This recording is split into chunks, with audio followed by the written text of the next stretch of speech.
IRDAI ने अपनी latest annual report दिसंबर 2024 में जारी कर दी है। इस एनुअल रिपोर्ट के जरिए इंडिया की इंश्योरेंस इंडस्ट्री की परफॉर्मेंस को प्रेजेंट किया जाता है। एज ए पॉलिसी होल्डर और एज ए इंश्योरेंस प्रोफेशनल हमें इस रिपोर्ट को बहुत ध्यान से समझना चाहिए, क्योंकि इस रिपोर्ट में दिए गए डेटा, इसमें दी गई इंफॉर्मेशन और लेटेस्ट अपडेट्स हमारे काफी काम आ सकती हैं। वैसे तो ये डॉक्यूमेंट पूरा 200 पेजेस का है, इंग्लिश और हिंदी दोनों लैंग्वेजेस को मिलाएं तो अंदाजन 400 पेज के आसपास का डॉक्यूमेंट है, लेकिन मैंने इस रिपोर्ट से कुछ हाईलाइटेड डेटा आपके लिए निकाला है जिसके बारे में आपको और हमें जानकारी होनी चाहिए, और ये बिल्कुल आसान भाषा में मैं आपके साथ इस वीडियो के अंदर डिस्कस करूंगा।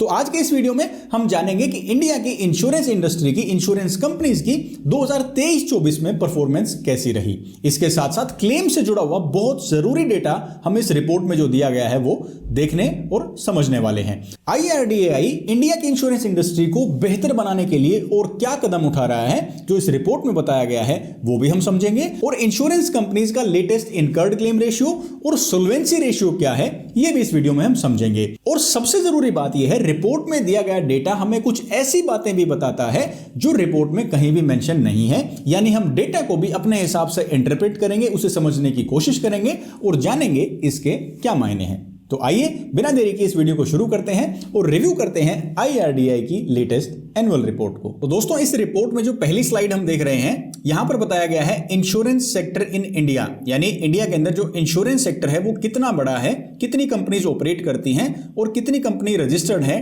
टिल 31 मार्च 2024। तो लाइफ इंश्योरेंस कंपनीज की अगर बात करें तो टोटल 26 लाइफ इंश्योरेंस कंपनीज हैं इंडिया के अंदर।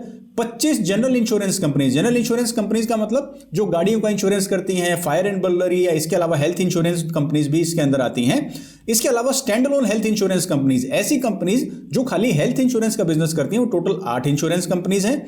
12 री इंश्योरर और FRBs हैं और 2 स्पेशलाइज्ड इंश्योरर हैं जो स्पेशल कैटेगरी के इंश्योरेंस करती हैं, वो ऐसी 2 कंपनीज हैं। इस फाइनेंशियल ईयर यानी 2023-24 के अंदर एक नई लाइफ इंश्योरेंस कंपनी जो है रजिस्टर हुई है और 2 stand alone health insurance companies भी रजिस्टर हुई हैं, जिसमें गैलेक्सी हेल्थ इंश्योरेंस और इसके साथ साथ नारायणा हेल्थ इंश्योरेंस कंपनी शामिल है। अब दोस्तों, नेक्स्ट स्लाइड के अंदर आप देख सकते हैं कौन कौन सी इंश्योरेंस कंपनीज हैं और किस सेक्टर से बिलोंग करती हैं, वो सारी लिस्ट यहां पर है। आप चाहें तो इसका स्क्रीनशॉट भी ले सकते हैं। अब यहां पर आप देखेंगे प्राइवेट सेक्टर की इंश्योरेंस कंपनीज हैं, सबसे ऊपर पब्लिक सेक्टर की लाइफ इंश्योरेंस कंपनी है LIC, एक ही इंश्योरेंस कंपनी है लाइफ इंश्योरेंस कंपनी जो पब्लिक सेक्टर यानी कि गवर्नमेंट सेक्टर से बिलोंग करती है। वहीं पर प्राइवेट सेक्टर के अंदर ये जो लाइफ इंश्योरेंस कंपनीज हैं टोटल 25 जो रजिस्टर्ड है, ये आप सभी यहां पर देख सकते हैं। नॉन लाइफ इंश्योरेंस कंपनीज की अगर बात करें तो पब्लिक सेक्टर के अंदर 4 कंपनीज हैं, national insurance, new India assurance, oriental insurance company limited और united India insurance company limited. अगर private sector non life insurance यानी जनरल इंश्योरेंस कंपनीज की बात करें तो टोटल 21 कंपनीज हैं।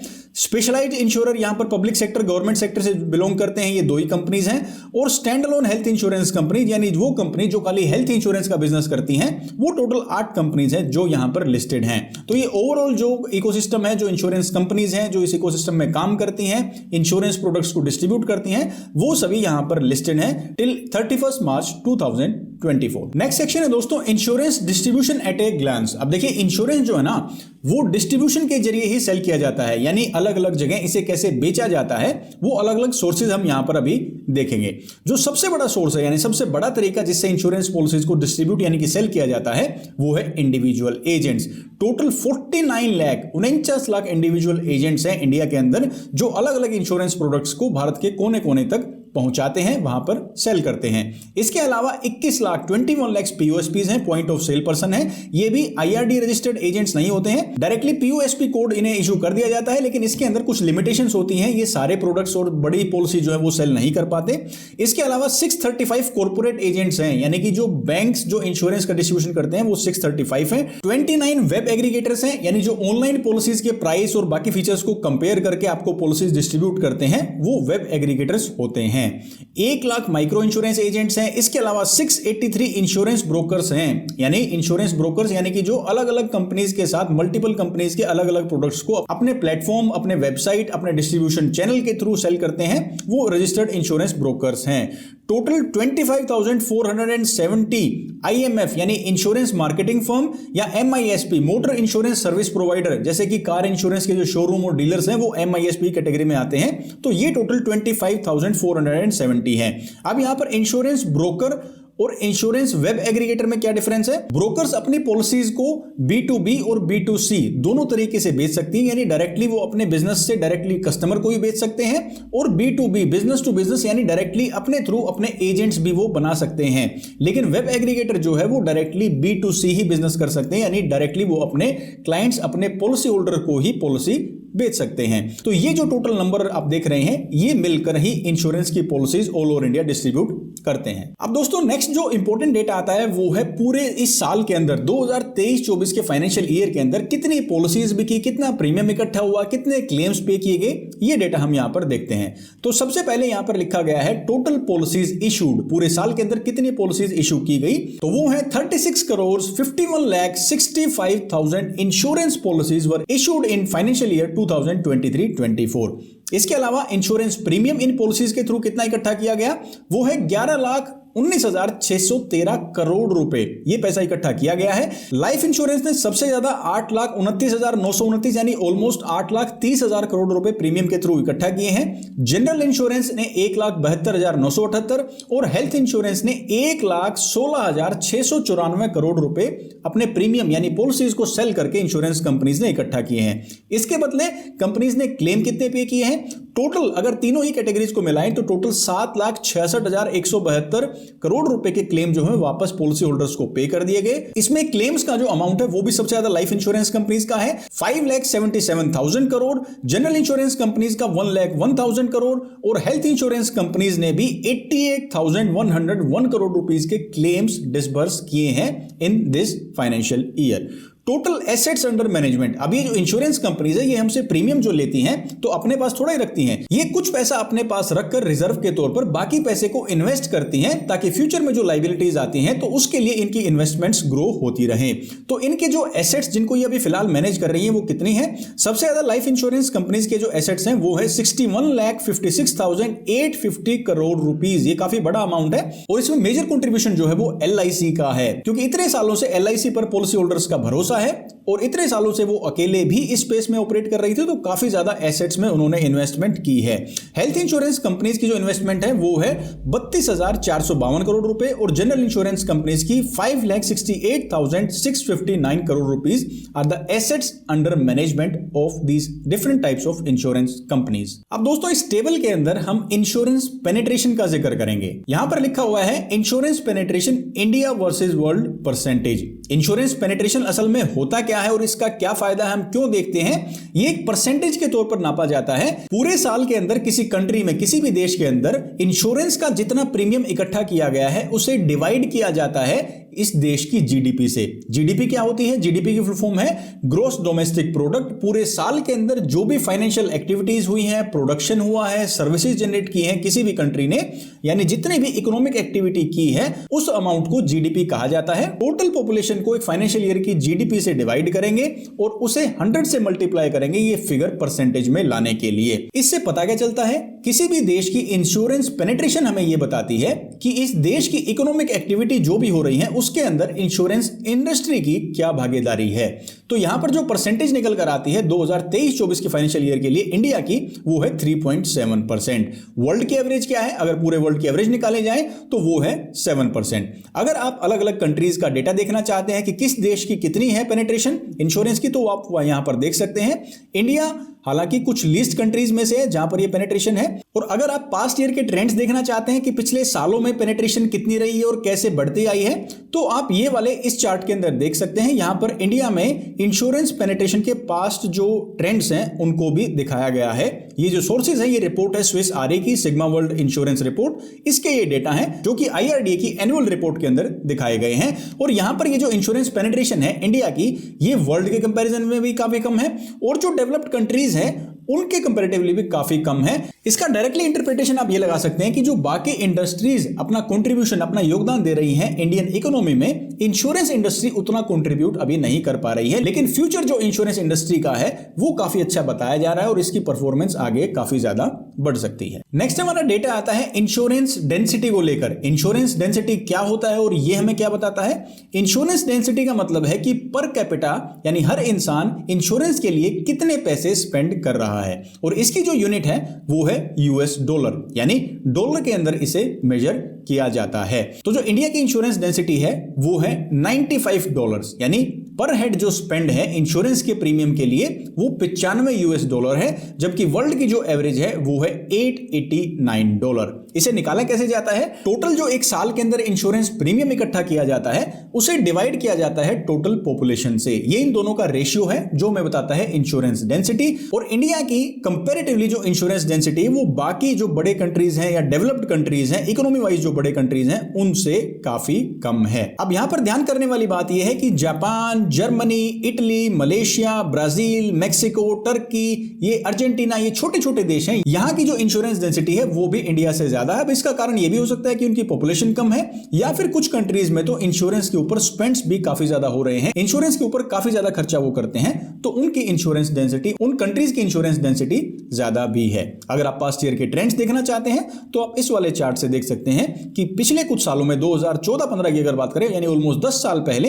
ये जो इंश्योरेंस डेंसिटी थी ये 55 पर थी और अभी फिलहाल $95 है, यानी पर हेड एक इंसान $95 पूरे साल के अंदर खर्च करता है इंश्योरेंस पर। 2023-24 में ये खर्च किए गए हैं इंडिया में। अब नेक्स्ट जो डेटा का चार्ट है ये काफी इंटरेस्टिंग है, इस पर बहुत ध्यान आपको देना चाहिए। यहां पर लिखा गया है benefits paid by life insurers, यानी लाइफ इंश्योरेंस कंपनीज ने कितने रुपए के क्लेम पे किए हैं, और ये जो डेटा है ये करोड़ रुपीस में है। अब सबसे पहला जो कॉलम है ये यहां पर बार ग्राफ्स दिखाए गए हैं, ये डेथ क्लेम जो पे किए हैं ये उसका बार ग्राफ है। यहां पर सबसे पहले गवर्नमेंट कंपनी यानी LIC ने कितने क्लेम्स पे किए हैं, प्राइवेट इंश्योरेंस कंपनीज ने कितने क्लेम पे किए हैं, और यहां पर टोटल जो डेथ क्लेम्स इस पूरे साल में पे किए गए हैं वो है 42,284 करोड़ रुपीस। अब जो सेकंड बार ग्राफ आता है ये बहुत इंपॉर्टेंट है, ये आपको दिखाता है कि यहां पर मैच्योरिटी का अमाउंट कितना है। टोटल पॉलिसीज जो मैच्योर हुई हैं लाइफ इंश्योरेंस पॉलिसीज, और उनके बाद वो पैसा जो है पॉलिसी होल्डर्स को दिया गया है वो है 2,42,699 करोड़ रुपीस। कितना बड़ा अमाउंट है ये।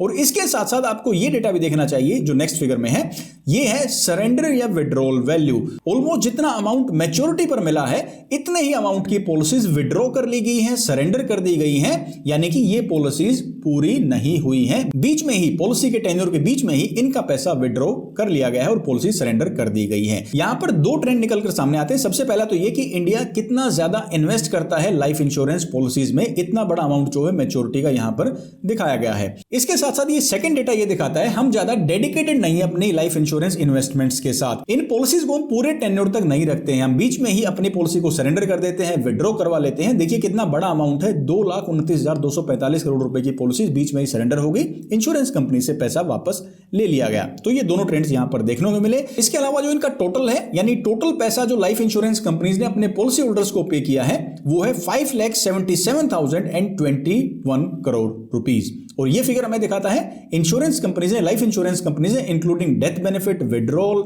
सरेंडर, टोटल कितना पैसा जो है अपने पॉलिसी होल्डर्स को 2023-24 के फाइनेंशियल ईयर में दिया है। अब जो नेक्स्ट डेटा है ये भी बहुत इंपॉर्टेंट है। यहां पर बताया गया है actual death claims of life insurance companies, यानी डेथ क्लेम के तौर पर उन्होंने कितना पैसा दिया है, कितने परसेंटेज ऑफ क्लेम्स सेटल किए हैं। तो यहां पर दो तरह के जो बिजनेस हैं अलग अलग, जो है इंडिविजुअल बिजनेस, यानी कि जो इंडिविजुअल अपने लिए मैंने लाइफ इंश्योरेंस पॉलिसी खरीदी तो वो इंडिविजुअल बिजनेस में काउंट होगी, और इसके अलावा ग्रुप बिजनेस यानी जो ग्रुप लाइफ इंश्योरेंस पॉलिसीज होती हैं वो जो सेल की गई हैं तो उनका डेटा यहां पर दिया गया है। अब यहां पर क्या क्या डेटा है वो एक बार देख लेते हैं। टोटल क्लेम्स यानी टोटल क्लेम्स कितने फाइल किए गए, क्लेम्स पेड यानी कितने क्लेम्स पे किए गए, क्लेम्स रेप्यूडिएटेड कितने क्लेम्स को मना कर दिया गया, और क्लेम्स रिजेक्टेड कितने क्लेम्स रिजेक्ट कर दिए गए। अब टोटल अनक्लेम्ड, क्लेम्स अनक्लेम्ड यानी जिनका क्लेम ही नहीं फाइल किया गया वो टोटल इतने क्लेम्स है, जो कि काफी छोटा फिगर है। अब लाइफ इंश्योरेंस में आप एक बात नोटिस करेंगे कि यहां पर नीचे परसेंटेज लिखी है, total percentage of claim settlement is very high. 98.26% जो है वो क्लेम्स पेड कर दिए गए इन परसेंटेज की अगर बात करें तो। इसका मतलब क्या है? इसका मतलब ये है लाइफ इंश्योरेंस के अंदर जो रिस्क कवर होता है वो है किसी की डेथ हो जाना, यानी किसी की मृत्यु होने पर इंश्योरेंस कंपनी क्लेम देती है, और डेथ एक सर्टेन इवेंट है, यानी अगर कोई जिंदा है तो है, अगर वो एक्सपायर हो गए हैं, उनकी डेथ हो गई है तो एक परमानेंट इवेंट है, और उसमें कोई भी डाउट या कंफ्यूजन वाली बात नहीं रहती है, कोई टर्म्स एंड कंडीशंस भी ज्यादा एप्लीकेबल नहीं होती हैं। अब यहां पर लिखा गया 1.04% क्लेम्स रेप्यूडिएटेड, यानी जो क्लेम्स देने से इंश्योरेंस कंपनी कंपनीज ने मना कर दिया वो 1.04% है, यानी 98 से ज्यादा परसेंट जो क्लेम्स है वो अप्रूव्ड हुए और 1.04 क्लेम्स ही रेपुडिएट किए गए हैं। तो ये काफी बड़ा फिगर और यही रीजन है इंश्योरेंस इंपैक्ट चैनल पर आपको लाइफ इंश्योरेंस से जुड़े हुए ज्यादा वीडियोस नहीं मिलते हैं। रीजन क्या है, क्लेम से जुड़े हुए डाउट्स क्वेरीज काफी कम होती हैं लाइफ इंश्योरेंस कंपनीज में, और ये हमें क्लेम सेटलमेंट का जो डेटा है वो भी बता रहा है कि ऑलमोस्ट इतने क्लेम्स इंश्योरेंस कंपनीज ने पे कर दिए। अगली जो डेटा की टेबल है ये हमें बताती है segment wise incurred claim ratio of general health and specialized insurer, यानी जनरल यानी मोटर की इंश्योरेंस कंपनीज इसके अंदर आ जाती हैं, हेल्थ इंश्योरेंस कंपनीज और इसके अलावा स्पेशलाइज्ड इंश्योरेंस कंपनीज, इनका इनकर्ड क्लेम रेशियो यहां पर दिखाया गया है सेगमेंट वाइज। सबसे पहले मैं आपको इनकर्ड क्लेम रेशियो एक्सप्लेन करता हूं। कोई भी इंश्योरेंस कंपनी अपने पॉलिसीज के प्रीमियम के तौर पर जितना पैसा लेती है उसके बदले कितना पैसा वो क्लेम्स के तौर पर वापस दे देती है, वो उस कंपनी का इनकर्ड क्लेम रेशियो होता है। मान लो किसी कंपनी ने 100 रुपए लिए प्रीमियम के तौर पर, उसमें से 70 रुपए उन्होंने क्लेम के तौर पर 70 रुपीज वापस दे दिए, तो इस कंपनी का इनकर्ड क्लेम रेशियो है 70%। मल्टीप्लाई करेंगे इसे 100 से तब ये परसेंटेज में फिगर आएगी। अब ये कितना जो है इनकर्ड क्लेम रेशियो अच्छा होता है, आइडियल कितना होता है, तो मान के चलिए 60 to 80% के बीच में, 60 to 80% के बीच में अगर किसी कंपनी का इनकर्ड क्लेम रेशियो है तो वो ठीक ठाक है। बिलो 60 का मतलब ये है कि कंपनी प्रॉफिटेबिलिटी पर ज्यादा ध्यान दे रही है, और अगर अबव 80 मामला चला जाता है इनकर्ड क्लेम रेशियो का, तो इसका मतलब क्लेम्स ज्यादा डिस्ट्रीब्यूट किए जा रहे हैं और आगे फ्यूचर में फाइनेंशियल स्टेबिलिटी पर थोड़ी बहुत दिक्कत आ सकती है, यानी प्रॉफिट जो है वो कंपनी को कम मिल रहे हैं, और अगर फ्यूचर में कोई ज्यादा रिक्वायरमेंट्स होती है फंड्स की तो उनकी भी कमी उनके पास हो सकती है। अब यहां पर जो डेटा दिखाया गया है वो सेगमेंट वाइज दिखाया गया है, fire, marine, motor, health and others. तो हम मोटर और हेल्थ पर ज्यादा फोकस करेंगे क्योंकि ये हमारे दो कोर एरियाज हैं जिसके लिए हम यहां पर अवेयरनेस के लिए काम करते हैं इंश्योरेंस इंपैक्ट चैनल पर। तो यहां पर ये डेटा दिखाया गया है। तो यहां पर सबसे पहले अगर बात देखें 2023-24 का ये वाला डेटा है, ये वाली टेबल हम देखेंगे। कंपैरिजन करना चाहे तो आप 2022-23 के डेटा से यहां से कर सकते हैं। सबसे पहले public sector insurance companies, public sector यानी गवर्नमेंट जो कंपनीज हैं उनका इनकर्ड क्लेम रेशियो क्या है। तो मोटर की अगर बात करें तो 99.57 यानी 100 रुपए लिए उसमें से 99 रुपीज उन्होंने वापस दे दिए। हेल्थ इंश्योरेंस में भी इनका यही हाल है, 100 रुपए लिए तो 103 रुपए दे दिए। ये वैसा ही है, आप किसी बैंक में जाते हैं, अपने अकाउंट में 100 रुपए डिपॉजिट कराते हैं और उसी टाइम 103 रुपए निकाल लेते हैं, तो क्या वो बैंक चलेगा? ऑब्वियस सी बात है, कुछ टाइम बाद दिक्कत आ जाएगी। जेब से पैसा बैंक कितने दिन देगा? तो ऐसे इंश्योरेंस कंपनीज के साथ है। अब क्योंकि गवर्नमेंट कंपनीज हैं तो गवर्नमेंट को थोड़ा सा ऐसा माना जाता है कि पेनलेस एंटाइटी है, तो हो सकता है ये फिगर्स उन्हें ज्यादा पेनफुल महसूस ना हो रहे हों। अब बात करते हैं प्राइवेट सेक्टर की। तो मोटर की अगर बात करें तो 73.30% का इनकर्ड क्लेम रेशियो जो कि काफी अच्छा है, और private sector health insurance companies का जो इनकर्ड क्लेम रेशियो है वो है 83.49% का। ये भी हालांकि थोड़ा सा ज्यादा है, इसे भी थोड़ा सा मेंटेन करना जरूरी है अगर प्रॉफिटेबिलिटी को ध्यान में रखा जाता है तो। इसके साथ साथ अब stand alone health insurance companies की बात करते हैं, क्योंकि stand alone motor insurance companies तो है नहीं। तो stand alone health insurance companies का इनकर्ड क्लेम रेशियो है 63.63%।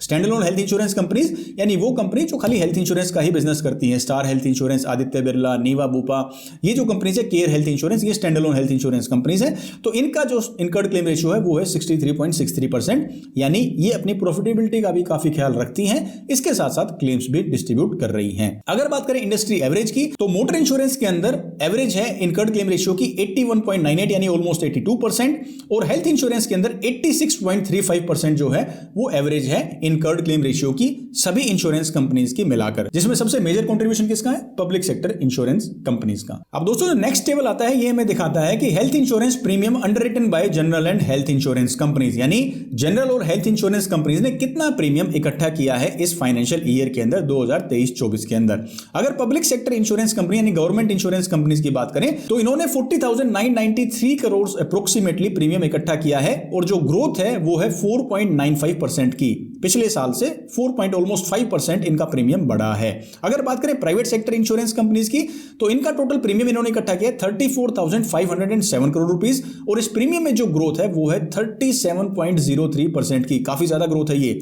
और अगर बात करें stand alone health insurance companies की तो इन कंपनीज ने 32,180 करोड़ रुपीस प्रीमियम के तौर पर इकट्ठा किए हैं, और इसमें जो ग्रोथ है प्रीमियम की वो है 27.44% की। और overall general health insurance companies ने जो टोटल प्रीमियम इकट्ठा किया है उसमें 20.32% की ग्रोथ है compare to the past financial year. इसका मतलब हम ये समझ सकते हैं कि इंश्योरेंस के लिए अब लोग ज्यादा प्रीमियम पे कर रहे हैं, और इसलिए कंपनीज की प्रीमियम की ग्रोथ भी देखी जा रही है। रीजन इसका कुछ भी हो सकता है, अवेयरनेस ज्यादा है, या आप लोगों को ज्यादा समझ में आ रहा है, या फिर आप प्रोडक्ट्स को बेहतर तरीके से समझ पाते हैं, ऑनलाइन या डिजिटल तरीके से इंश्योरेंस खरीदा जाने लगा है। तो इसके मल्टीपल रीजंस हो सकते हैं। अब नेक्स्ट डेटा की टेबल जो कि काफी इंपॉर्टेंट है दोस्तों, ये हमें बताती है incurred claim ratio under health insurance business of general and health insurers. अब ये जो टेबल है इसके अंदर जनरल और हेल्थ इंश्योरेंस का जो बिजनेस करती हैं उन कंपनीज का हेल्थ इंश्योरेंस बिजनेस का ही इनकर्ड क्लेम रेशियो खाली बताया गया है। अब यहां पर देखिए अलग अलग बिजनेस के सेगमेंट बताए गए हैं। गवर्नमेंट बिजनेस यानी जो गवर्नमेंट की पॉलिसीज इशू होती हैं, ग्रुप बिजनेस यानी group health insurance policies, individual business यानी इंडिविजुअल हेल्थ इंश्योरेंस पॉलिसीज, और अलग अलग सेक्टर की कंपनी जो ये पॉलिसीज इशू करती हैं इनका इनकर्ड क्लेम रेशियो क्या है। तो इस टेबल के अंदर हम इंडिविजुअल बिजनेस पर फोकस करेंगे। हम अपने लिए जनरली इंश्योरेंस पॉलिसी खरीदते हैं, हेल्थ इंश्योरेंस पॉलिसी, तो वहां पर अलग अलग सेक्टर्स में क्या परफॉर्मेंस है इनकर्ड क्लेम रेशियो की, यानी कितना पैसा इन्होंने इकट्ठा किया और कितना क्लेम्स इन्होंने पे कर दिया। तो पब्लिक सेक्टर यानी गवर्नमेंट इंश्योरेंस कंपनीज का तो सेम वही हाल है, 95% का इनकर्ड क्लेम रेशियो, यानी 100 रुपए इकट्ठा किए तो ऑलमोस्ट 96 रुपीज इन्होंने क्लेम के तौर पर वापस दे दिए।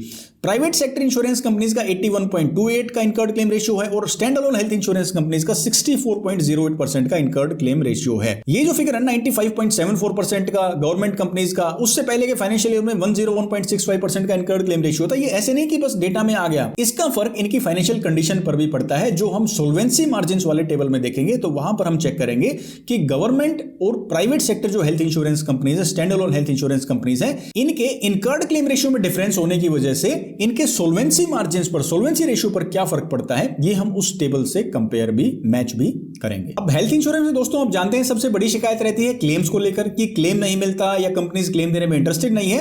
तो ये वाला जो डेटा आ गया, ये वाला जो टेबल आ गया, ये हेल्थ इंश्योरेंस के क्लेम्स के ही बारे में है। ये क्या बताता है, claims paid under health insurance business of general and health insurance companies 2023-24 के अंदर जनरल और हेल्थ इंश्योरेंस कंपनी जो हेल्थ इंश्योरेंस का बिजनेस करती हैं, तो हेल्थ इंश्योरेंस के क्लेम्स उन्होंने कितने पे किए हैं। लेफ्ट साइड जो इनकी क्लासिफिकेशन है, जो इनकी कैटेगरीज बताई गई हैं, वो है cashless claims, reimbursement claims, both cashless and reimbursement, और बेनिफिट बेस्ड। बेनिफिट बेस्ड मतलब क्रिटिकल इलनेस है या एक्सीडेंटल जो क्लेम्स हैं वो बेनिफिट बेस्ड आते हैं। और वर्टिकली जो कैटेगरीज डिवाइड की गई है वो है टीपीए यानी थर्ड पार्टी एडमिनिस्ट्रेटर के थ्रू जो क्लेम अप्रूव किए हैं, इन हाउस यानी जो कंपनीज खुद क्लेम सेटल करती हैं वो कितने किए हैं, और टोटल क्लेम्स कितने सेटल किए हैं वो डेटा यहां पर दिखाया गया है। तो सबसे पहले कैशलेस नंबर ऑफ क्लेम्स की बात करेंगे तो 156.84 लाख क्लेम जो है सेटल किए गए हैं। टोटल जो अमाउंट है वो है 55,235 करोड़ रुपीस के क्लेम जो है वो कैशलेस क्लेम्स डिस्पर्स किए हैं। टोटल अमाउंट की अगर परसेंटेज की बात करें तो ऑलमोस्ट 66% जो अमाउंट डिस्पर्स हुआ है वो कैशलेस क्लेम्स के तौर पर हुआ है। रिम्बर्समेंट क्लेम का जो अमाउंट है वो है 26,176 करोड़ रुपीस और रिम्बर्समेंट क्लेम की परसेंटेज है 31.35%, यानी हर 100 रुपए जो डिस्बर्स हुए हैं क्लेम्स के, उनमें से 31 रुपए 31 rupees are disburse by reimbursement claims and 66 rupees यानी 66 रुपए कैशलेस क्लेम्स के तौर पर दिए गए हैं। अब यहां पर नंबर ऑफ क्लेम्स में ये डेटा अलग है, 58% जो है नंबर ऑफ क्लेम्स के हिसाब से कैशलेस क्लेम्स है और ऑलमोस्ट 39% जो है वो रिम्बर्समेंट क्लेम फाइल किए गए हैं। अभी ये जो डेटा है इसके हिसाब से ऑलमोस्ट 60-65% वो कैशलेस क्लेम्स है, लेकिन IRDA की जो कोशिश है कि 100% जो क्लेम्स हैं इन्हें कैशलेस क्लेम्स में कन्वर्ट किया जाए, तो उसमें बहुत कुछ काम करना अभी बाकी है। हालांकि कैशलेस एवरीवेयर का भी इनिशिएटिव इंट्रोड्यूस कर दिया गया है, लेकिन इंप्लीमेंटेशन में काफी टाइम लग सकता है और ये डेटा भी हमें यही बता रहा है। लेकिन 66% जो अमाउंट है वो कैशलेस डिस्पर्स होना, ये काफी पॉजिटिव बात है। ऊपर वाली टेबल में अमाउंट दिखाया गया था, अलग अलग कैटेगरीज में कितना डिस्पर्स हुआ है। यहां पर अमाउंट, नंबर ऑफ क्लेम्स और उनका स्टेटस बताया गया है। कैसे बताया गया है, सबसे पहले यहां पर है टोटल क्लेम्स यानी नंबर ऑफ क्लेम्स कितने फाइल किए गए और यहां पर अमाउंट कितना रिलीज हुआ है। Total claims paid during the period, कितने क्लेम्स डिस्पर्स कर दिए गए। यहां पर तो नंबर ऑफ क्लेम्स हैं 268.59 लाख क्लेम्स जो हैं वो पे कर दिए गए हैं और यहां पर टोटल करोड़्स में अमाउंट है। नीचे परसेंटेज लिखा है टोटल 71.29% का जो क्लेम अमाउंट है वो पे कर दिया गया है। हालांकि नंबर ऑफ क्लेम्स की परसेंटेज ज्यादा है, जो पे कर दिए गए हैं वो 82.46%। ये डिफरेंस क्या दिखाता है, ये दिखाता है क्लेम्स ज्यादा अप्रूव हुए, अमाउंट की परसेंटेज कम है। 71.29% जो है टोटल क्लेम्स फाइल्ड, जितना अमाउंट का क्लेम किया गया था उसमें से 71.29% के क्लेम पास हुए हैं। Claims disallowed as per terms and conditions of policy contract, किसी चीज का, किसी इलाज का खर्चा मेरी पॉलिसी में कवर नहीं है, तो इस हिसाब से टोटल 12.9 ऑलमोस्ट 13% क्लेम्स जो है वो डिसअलाउ कर दिए गए, उनको मना कर दिया गया। क्लेम्स रेपुडिएटेड यानी क्लेम्स जो रेपुडिएट कर दिए गए, उन क्लेम्स को पे नहीं किया गया, वो है ऑलमोस्ट 9.34% यानी 9.5% क्लेम्स को रेपुडिएट यानी कि क्लेम देने से कंपनीज ने मना कर दिया। तो ये परसेंटेजेस हैं। इस डेटा से हमें पता चलता है कि टोटल जो क्लेम्स पेड है, नंबर ऑफ क्लेम्स पेड है वो तो 82% है, लेकिन जो अमाउंट पेड है वो 71.29% है। तो यहां पर काफी डिफरेंस है, यानी कि पॉलिसी से डिडक्शंस भी अच्छी खासी हो रही है। अब इसका रीजन इन स्पेसिफिक डिडक्शंस का पॉलिसी में कवर्ड ना होना भी हो सकता है, क्योंकि यहां पर जो नीचे डेटा दिखाया गया है, जो क्लेम्स डिसअलाउ किए गए हैं पॉलिसी में कवरेज ना होने की वजह से, वो भी अमाउंट जो है ऑलमोस्ट 13% है। 13% पैसा इस वजह से काट लिया गया कि पॉलिसी में कवरेज नहीं थी। इसके अलावा 9.5% जो क्लेम अमाउंट है वो रेपुडिएट भी कर दिया गया। अब नेक्स्ट टेबल के अंदर आपको insurance grievance at a glance दिखाई दे रहा है। Total number of complaints divided by total number of policies. अब यहां पर ओनली 6 ग्रीवेंसेस पर लाख पॉलिसीज दिखाया गया है, यानी 1 लाख इंश्योरेंस पॉलिसीज पर सिर्फ 6 शिकायतें हैं। अब इसके अंदर जो मेजर नंबर ऑफ पॉलिसीज जो काउंट है वो लाइफ इंश्योरेंस कंपनीज का, और उसके अंदर ज्यादा कंप्लेंट्स नहीं होती हैं क्योंकि मल्टीपल क्लेम्स नहीं होते हैं। डेथ का एक क्लेम होता है तो उसमें भी 98% से ज्यादा क्लेम सेटलमेंट है, तो ज्यादा शिकायतें उसमें नहीं होंगी। लेकिन हेल्थ की जो शिकायतें हैं वो बहुत ज्यादा हैं उनके नंबर ऑफ पॉलिसीज के हिसाब से। तो ये ओवरऑल जो पॉलिसीज इशूड है उसका डेटा है, per lakh only 6 complaints are registered in 2023-24 financial year. अब इस वाली स्लाइड पर दोस्तों आपको दिखेगा कि आईआरडीए क्या क्या कदम उठा रहा है इंश्योरेंस इंडस्ट्री को बेहतर बनाने के लिए, यानी जो इनका रिवैम्प्ड रेगुलेटरी आर्किटेक्चर है। रेगुलेटरी अथॉरिटी कौन है? आईआरडीआई खुद है। यानी उन्होंने इंश्योरेंस कंपनीज को रेगुलेट करने के अपने आर्किटेक्चर को, अपने काम को, अपने रिस्पांसिबिलिटीज को, अपने ड्यूटीज को रिवैम्प किया है, यानी अच्छे तरीके से अभी दोबारा से डिफाइन किया है। क्या है इसमें? ईज ऑफ डूइंग बिजनेस करना आसान हो, एजेंट्स, कंपनीज या कोई भी इस इकोसिस्टम में जो अपना कंट्रीब्यूशन देता है वो आसानी से काम कर सके। Use and file procedure, operational flexibility, यानी अलग अलग जो ऑपरेशंस हैं, चाहे वो क्लेम फाइल करना है, पॉलिसी इशू करना है, सब में फ्लेक्सिबिलिटी हो। वॉकिंग द लास्ट माइल, यानी जितना जरूरी है उससे भी ज्यादा जो है कोशिश करना किसी भी स्मूथनेस को, एफिशिएंसी को बढ़ाने के लिए। इंप्रूव डिस्ट्रीब्यूशन एफिशिएंसी, पॉलिसीज को डिस्ट्रीब्यूट करने में जितनी एफिशिएंसी हो सके तो वहां पर पूरी कोशिश करना। Tech led innovation, tech led यानी टेक्नोलॉजी का पूरा इस्तेमाल करते हुए इनोवेशन, नई नई चीजों को लाना इस इंडस्ट्री को बेहतर बनाने के लिए, जिसके अंदर बीमा ट्रिनिटी भी शामिल है। बीमा ट्रिनिटी मतलब बीमा सुगम, बीमा वाहक और बीमा विस्तार। ये पॉलिसीज हैं जिनके जरिए इंश्योरेंस की पेनिट्रेशन को, इंश्योरेंस के इस्तेमाल को, इंश्योरेंस की सेल्स को बढ़ावा देने की कोशिश है टेक्नोलॉजी का भरपूर इस्तेमाल करते हुए। और इसके साथ साथ पॉलिसी होल्डर के इंटरेस्ट का भी ख्याल रखा जा रहा है, जिसके अंदर स्ट्रिक्ट डेडलाइंस बनाई गई हैं ताकि क्लेम्स टाइम पर मिल सके। और अगर इंश्योरेंस ओम्बड्समैन कोई अवार्ड अप्रूव कर देते हैं और उसमें डिले होता है तो 5,000 रुपए पर डे की पेनल्टी भी आईआरडीए ने अभी इंप्लीमेंट की है। अगर इंश्योरेंस ओम्बड्समैन ने, बीमा लोकपाल ने किसी कंपनी को यह कह दिया कि आपको ये पैसा पॉलिसी होल्डर को देना है, अगर वो डिले करती है तो 5,000 रुपए पर डे का पेनल्टी उस इंश्योरेंस कंपनी को देनी होगी। और इसके अलावा रेगुलेटरी आर्किटेक्चर रिव्यू भी उन्होंने किया है, जिसके अंदर अलग अलग रेगुलेशंस को और अलग अलग जो क्लोज हैं उनको इंट्रोड्यूस किया है ताकि ओवरऑल इंश्योरेंस इंडस्ट्री एफिशिएंटली, ज्यादा बेहतर तरीके से काम कर सके और ग्रो भी कर सके। अब जैसा कि आप जानते हैं हेल्थ इंश्योरेंस कंपनीज के लिए आईआरडीआई ने नई गाइडलाइंस जारी की हैं, तो उनका भी जिक्र इस रिपोर्ट के अंदर किया गया है। वो क्या क्या है एक बार जल्दी से इसे रिव्यू करते हैं। हालांकि इस पर हमने डिटेल्ड वीडियो बनाया है, वो भी आप चैनल पर देख सकते हैं, लेकिन आपके लिए मैं इन्हें यहां भी एक बार एक्सप्लेन कर देता हूं। सबसे पहली जो गाइडलाइन थी वो ये थी कि इंश्योरेंस कंपनीज को इंश्योर करना है कि सभी प्रोडक्ट्स उनके पास होने चाहिए सभी एज ग्रुप्स के लिए, और अलग अलग pre existing disease medical conditions को कवर करने के लिए उनके पास हेल्थ इंश्योरेंस पॉलिसीज होनी चाहिए। इसके अलावा जो प्री एग्जिस्टिंग डिजीज का वेटिंग पीरियड था वो 48 मंथ से घटाकर 36 महीने कर दिया गया था। पहले 4 साल का भी वेटिंग पीरियड आता था पॉलिसीज में, लेकिन अभी जो मैक्सिमम वेटिंग पीरियड है पीईडी का वो 36 मंथ से करना होगा।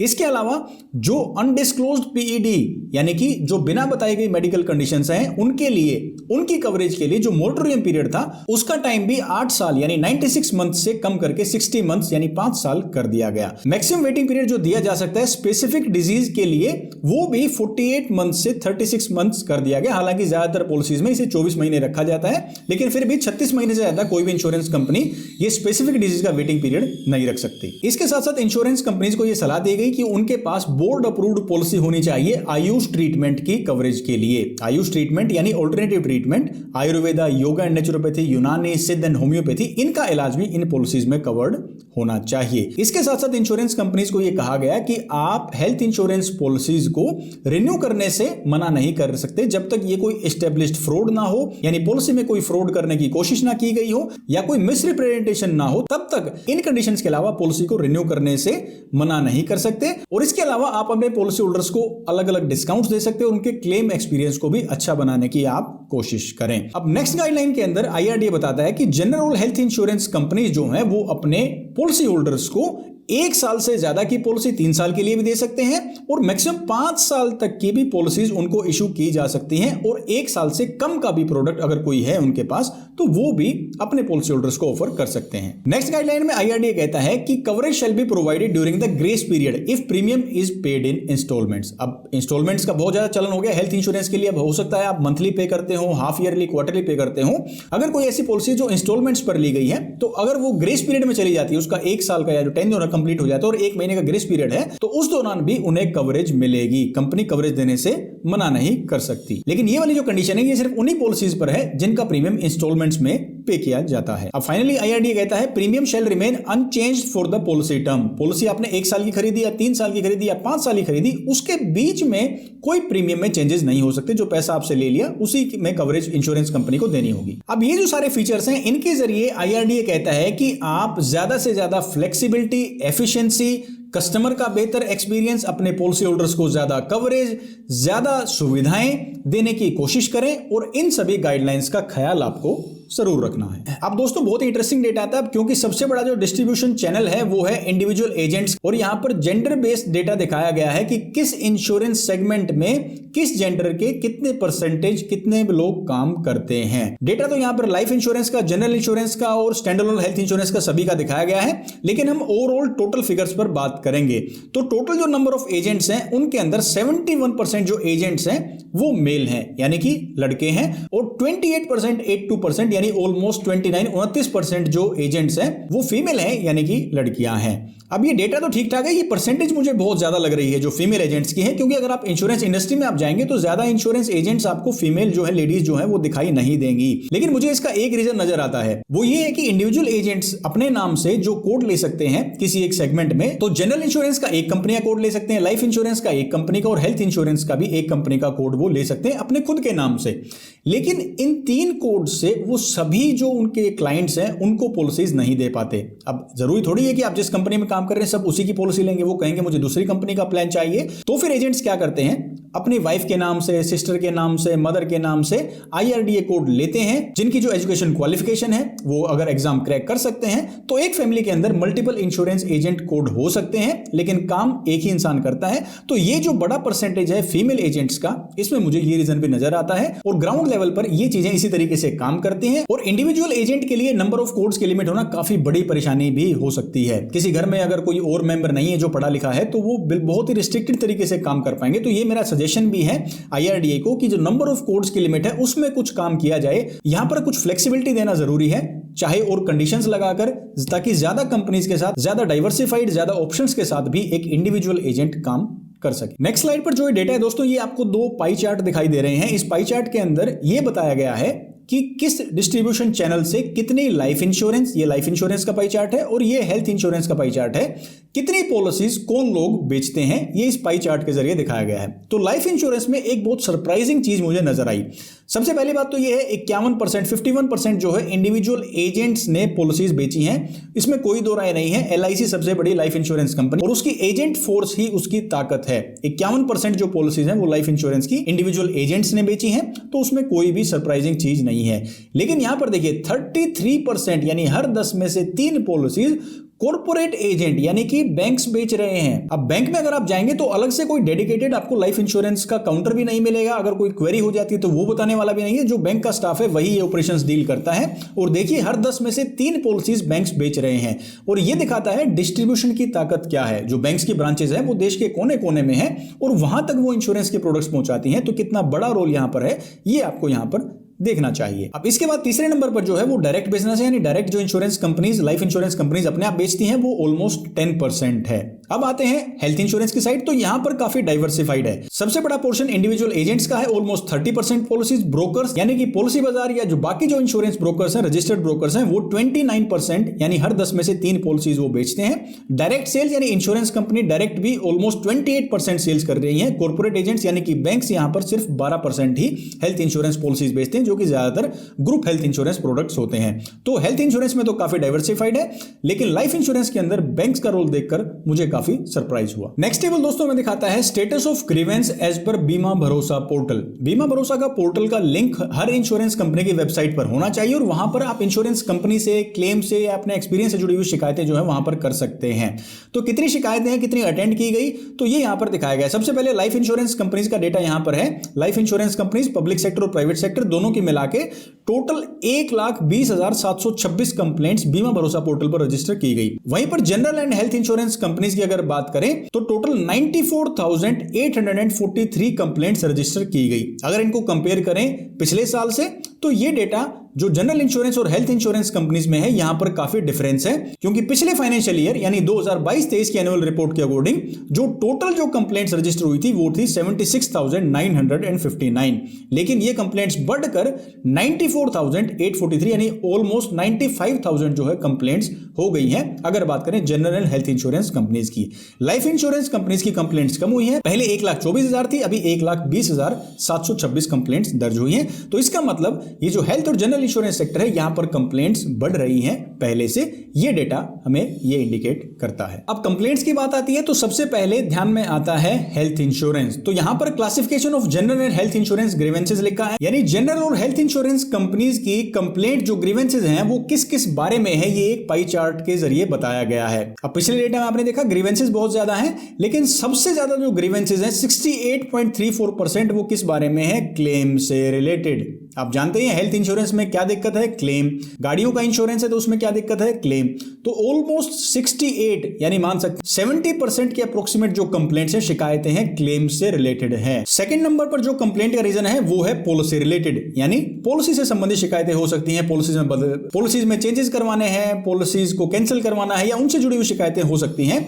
लेकिन ये चौंकाने वाला डेटा है कि ऑलमोस्ट 68% जो शिकायतें हैं वो क्लेम्स को लेकर हैं। फिर IRDAI जैसी रेगुलेटरी अथॉरिटी को फोकस करना चाहिए कि प्रोडक्ट्स तो चलते रहेंगे, इंश्योरेंस कंपनीज अपने आप उनमें इनोवेशन करती रहेंगी, इन ग्रीवेंसेस का क्या करेंगे, इन शिकायतों का क्या करें। इन शिकायतों पर काम करना जरूरी है कि शिकायतें अच्छे से इनका निपटारा हो सके और इतनी शिकायतें आ क्यों रही हैं। अब इंडस्ट्री ग्रो करने की बात की जा रही है तो इंडस्ट्री वही ग्रो करेगी जिसके ग्राहक खुश होंगे, जिसके कस्टमर्स खुश होंगे, वही इंडस्ट्री एक्चुअली ग्रो कर सकती है। आपके ग्राहक परेशान है तो आप कैसे उम्मीद कर सकते हैं कि आने वाले सालों में इंडस्ट्री बहुत अच्छा परफॉर्म करेगी। पहले हमें अपने कस्टमर सेटिस्फेक्शन इंडेक्स को बढ़ाना होगा, उसके बाद ही insurance industry as a ecosystem पूरा ग्रो कर सकता है। और ये ग्रीवेंस का डेटा तो काफी चौंकाने वाला है। अब दोस्तों बारी आती है incurred claim ratio of general and health insurance companies with in India. जो जनरल और हेल्थ इंश्योरेंस कंपनीज हैं इनका इनकर्ड क्लेम रेशियो जानने की, तो इंश्योरेंस कंपनीज के जो नाम है वो आपको यहां पर दिए गए हैं। ये प्राइवेट सेक्टर की जनरल इंश्योरेंस कंपनीज हैं और ये कंपनीज हेल्थ इंश्योरेंस में भी डील करती हैं, तो वो यहां पर दिखाया गया है।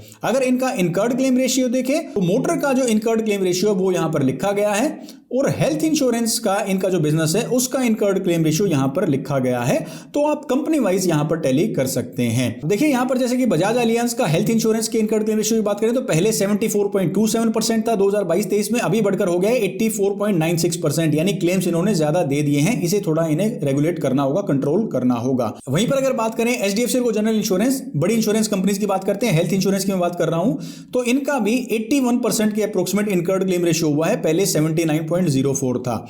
ICICI लोम्बार्ड का भी इनकर्ड क्लेम रेशियो बढ़ा है, पहले 77.33 था, अभी 78.85 हो गया है। इफ्को टोक्यो की बात करें तो पहले 111 था, अभी 107 है, 100 से भी ऊपर है। 100 रुपए पॉलिसी के तौर पर ले रहे हैं और 107 रुपए वापस दे रहे हैं, पहले 111 दे रहे थे। इन्हें थोड़ा सा कंट्रोल करना होगा क्योंकि प्रॉफिटेबिलिटी भी तभी रह पाएगी, कंपनी एग्जिस्ट तभी करेगी, काम तभी कर पाएगी जब वो प्रॉफिटेबल होगी। ज्यादा लंबे समय तक। इसके साथ साथ जो बाकी इंश्योरेंस कंपनीज है, एसबीआई की अगर बात करें तो यहां पर आप देख सकते हैं 87.86%। तकरीबन कंपनीज का जो इनकर्ड क्लेम रेशियो है वो पास्ट ईयर में बढ़ा है। बाकी कंपनीज का आप चेक करना चाहें तो प्राइवेट जनरल और हेल्थ इंश्योरेंस कंपनीज के मोटर और हेल्थ इंश्योरेंस बिजनेस के इनकर्ड क्लेम रेशियो आपको यहां पर दिखाई दे रहे हैं। इनकर्ड क्लेम रेशियो मैंने आपको बताया था कि 60 से 80 के बीच में होगा तो वो आइडियल है। 80 से ऊपर जाता है तो कंपनी की प्रॉफिटेबिलिटी के लिए ज्यादा अच्छा नहीं है, हालांकि पॉलिसी होल्डर्स को क्लेम मिल रहे हैं। लेकिन अगर 60 से कम होता है तो इसका मतलब कंपनी ज्यादा पैसे अपने प्रॉफिट्स के लिए अपने पास रख रही है टोटल प्रीमियम से। अब नेक्स्ट डेटा के अंदर आपको गवर्नमेंट इंश्योरेंस कंपनीज यानी जो सरकारी इंश्योरेंस कंपनीज हैं, इनका इनकर्ड क्लेम रेशियो आप यहां पर देख सकते हैं। मोटर और हेल्थ का यहां पर आपको दिखेगा। और इसके अलावा जो stand alone health insurance companies हैं यानी जो खाली हेल्थ इंश्योरेंस का बिजनेस करती हैं, उनका भी आपको हेल्थ इंश्योरेंस का इनकर्ड क्लेम रेशियो यहां पर दिखाई देगा। ये आप यहां से चेक कर सकते हैं। अब एक बार थोड़ा सा रिव्यू कर लेते हैं। अब देखिए सरकारी हेल्थ इंश्योरेंस कंपनी में सबसे ज्यादा इनकर्ड क्लेम रेशियो है, सबसे ज्यादा जो क्लेम्स दे रही है वो है न्यू इंडिया, 105.87 का इनकर्ड क्लेम रेशियो है। अब गवर्नमेंट कंपनी है लेकिन बिजनेस प्रिंसिपल्स के हिसाब से अच्छा नहीं है कि लॉस मेकिंग कोई बिजनेस हो। हालांकि हो सकता है पैसे इनके पास हो, गवर्नमेंट का पैसा है, इनको और भी ज्यादा पैसे मिल जाएं, फंड्स मिल जाएं, लेकिन फंडामेंटली इतना ज्यादा इनकर्ड क्लेम रेशियो ठीक नहीं है। यूनाइटेड का देखिए 109.23 है हेल्थ इंश्योरेंस में, तो ये काफी ज्यादा इनकर्ड क्लेम रेशियो है। इसका जो असर है इनके सोल्वेंसी मार्जिन पर आपको जरूर दिखेगा। वो अभी नेक्स्ट स्लाइड्स के अंदर हम सोल्वेंसी रेशियो जब देखेंगे तब हम चेक करेंगे। अगर बात करें stand alone health insurance companies की तो यहां पर देखिए सबसे पहले आदित्य बिरला पहले 64.68 था, अभी 68.31 है। इनकर्ड क्लेम रेशियो पहले से इंप्रूव हुआ है, हम ये कह सकते हैं।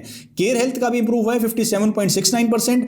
मणिपाल सिग्ना का 63.78%, पहले 64 था, दोनों बराबर ही हैं। नीमा बुपा हेल्थ इंश्योरेंस कंपनी का 54 से 59% हो गया है और स्टार हेल्थ इंश्योरेंस का 65 से 66.47, ऑलमोस्ट 66.5% हो गया है। थोड़ा सा नीमा बुपा का इनकर्ड क्लेम रेशियो मुझे डाउन साइड पर लगता है, इसे 60 अबव 65 तो होना ही चाहिए, थोड़ा सा इंप्रूवमेंट की इसमें गुंजाइश है। और सरकारी जो हेल्थ इंश्योरेंस कंपनीज हैं इनको थोड़ा सा कम करना चाहिए अपना इनकर्ड क्लेम रेशियो। अब दोस्तों नेक्स्ट डेटा के अंदर हम solvency ratio of life insurance companies देख सकते हैं। सोल्वेंसी रेशियो पहले तो मैं आपको डिफाइन कर देता हूं होता क्या है। देखिए आईआरडीए ने कहा है कि आप इंश्योरेंस कंपनीज के तौर पर अपने पॉलिसी होल्डर्स को आपको सम इंश्योर्ड या सम एश्योर्ड के तौर पर कुछ देनदारी आपकी बनती है, तो उसके हिसाब से आपके पास पैसा भी होना चाहिए। जितनी आपकी देनदारी है उसके 1.5 गुना पैसा आपके पास होना चाहिए। अगर मान लो किसी इंश्योरेंस कंपनी ने 100 रुपए का सम इंश्योर्ड देकर पॉलिसी इशू की है तो उनके पास 150 रुपए 150 रुपीज एज सोल्वेंसी मार्जिन होने चाहिए। तो यहां पर मार्च 2024 के हिसाब से अलग अलग लाइफ इंश्योरेंस कंपनीज का जो सोल्वेंसी रेशियो है वो आपको दिखाया गया है। आप यहां पर देख सकते हैं जो आपकी लाइफ इंश्योरेंस अगर कंपनी है तो उसका जो है सोल्वेंसी रेशियो कितना है। जितना ये ज्यादा होगा 1.5 गुना से उतना ये अच्छा है, अगर कम है या 1.5 गुना के नजदीक है तो उतना कंपनी के पास फंड्स की कमी हो सकती है। नेक्स्ट दोस्तों सोल्वेंसी रेशियो है हेल्थ इंश्योरेंस और जनरल इंश्योरेंस कंपनीज का। तो यहां पर हम ध्यान से देखेंगे कुछ इंश्योरेंस कंपनी का, जैसे कि Bajaj Allianz general insurance company 3.49, अगर 100 रुपए की पॉलिसी इशू की है तो 350 रुपए इनके पास है, यानी काफी स्ट्रॉन्ग फाइनेंशियल कंडीशन है। एचडीएफसी एर्गो की बात करें तो 1.68, ये मार्च 2024 का डेटा है। 1.68 का मतलब है कि ये 1.5 गुना के 1.5 टाइम्स के काफी नजदीक है। तो यहां पर इनके फंड्स जो हैं वो कंपैरेटिवली बाकी कंपनीज से कम है। अगर बात करें आईसीआईसीआई लोम्बार्ड की तो यहां पर 2.62 टाइम्स का सोल्वेंसी रेशियो है, तो ये भी काफी अच्छा है। इसके साथ साथ इफ्को टोक्यो 1.72 टाइम्स का है। भाई इतने ज्यादा क्लेम्स देंगे तो सोल्वेंसी मार्जिन पर तो असर होगा ही ना।